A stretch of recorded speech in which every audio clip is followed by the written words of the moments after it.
આપણા વિસ્તારમાં નેતાઓ આવ્યા, ચૈતર વસાવા આમ છે, ચૈતર વસાવા તેમ છે, ફલાણું છે, ઢીકણું છે. ચૈતર વસાવા તો માત્ર 3 વર્ષથી ધારાસભ્ય છે. તમારી સરકાર ગુજરાતમાં 30 વર્ષથી શાસન કરે છે અને તમારી સરકારમાં આજે પણ આદિવાસીઓ શિક્ષણ માટે આંદોલન કરે, રોડ રસ્તા માટે આંદોલન કરે, જંગલની જમીન માટે આંદોલન કરે, આ વિસ્તારમાં આરોગ્યની સેવા માટે આંદોલન કરે.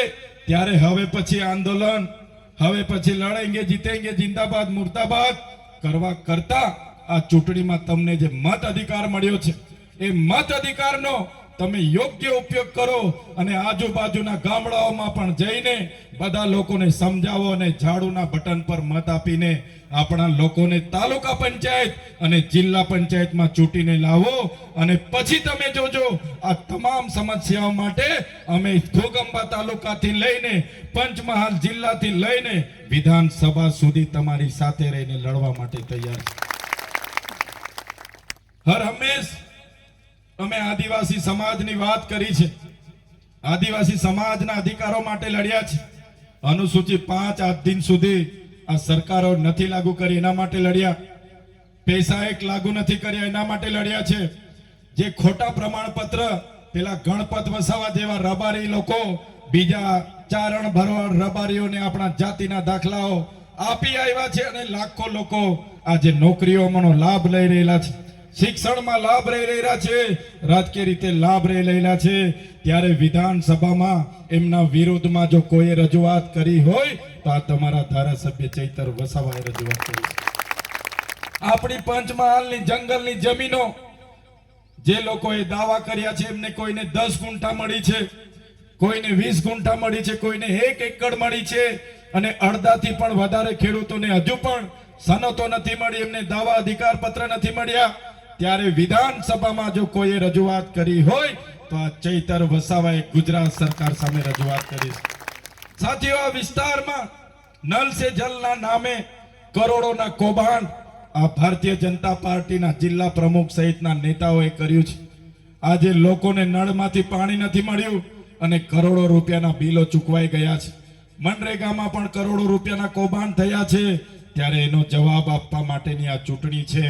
એમાં હું તમને વિનંતી કરવા માટે આવ્યો છું, તમારો એક એક મત આપણા ઉમેદવારો માટે ખૂબ જ કિંમતી છે. આ ભારતીય જનતા પાર્ટીના લોકોએ 5 વર્ષ કૌભાંડો કરીને, ભ્રષ્ટાચારો કરીને કરોડો રૂપિયા બનાવેલા છે. ચૂંટણી છે એટલે આવશે, 500 રૂપિયા પણ આપશે, રાતે દરવાજાઓ પણ ઠોકશે, 5000 આપશે, 2000 આપશે. તમને કહેવા માટે અમે આવ્યા છે, પૈસા કોઈ ભાજપના નેતાના મકાઈ કાઢીને તમને નથી આપવા આવતા. એ પૈસા કોઈ ભાજપના નેતા કપાસ વેચીને તમને પૈસા નથી આપવા આવતા. એ પૈસા આપણી જનતાના પૈસા ભેગા કરીને તમને આપવા આવે છે. 500 આપે, 1000 લઈ લેજો, પણ મત આપણા ઝાડુને આપજો, એ વિનંતી કરવા માટે હું આવ્યો છું. ત્યારે ખૂબ મોટી આશા અને અપેક્ષા આપણા વિસ્તારના લોકો પર અમને છે અને અમને પૂરેપૂરી તમારા પર વિશ્વાસ છે. આજે અમે તમારા માટે હર હંમેશ અવાજ બનવાનું કામ કર્યું છે. ત્યારે અમારી હિંમત એ તમારા આશીર્વાદ છે. તમારો સહકાર જેટલો મળશે એટલી અમારી હિંમત હશે અને તમારા સહકાર થકી જ અમે આ સરકાર સામે લડીએ છીએ. એક બાજુ એમની પોલીસ છે, એમનું તંત્ર છે, એમનું સર્વત્ર છે, કોર્ટ એમની છે, કચેરીઓ એમની છે, જજ એમના છે, પછી પણ અમે તમારા માટે લડીએ છીએ, ક્યાંય અમે ડરતા નથી. ત્યારે તમને વિનંતી કરીએ છીએ, બસ તમારો સહકાર, તમારા આશીર્વાદ આપણા ઉમેદવારો સાથે રાખજો. આગળ અમે એકલા ધારાસભ્ય હતા, અમારી સાથે બીજા કોઈ નહોતા. જો તમે તાલુકા અને જિલ્લાના ઉમેદવારોને ચૂંટી લાવશો, આવનારા દિવસોમાં એનાથી પણ વધારે તાકાતથી તમારા માટે અમે લડીશું.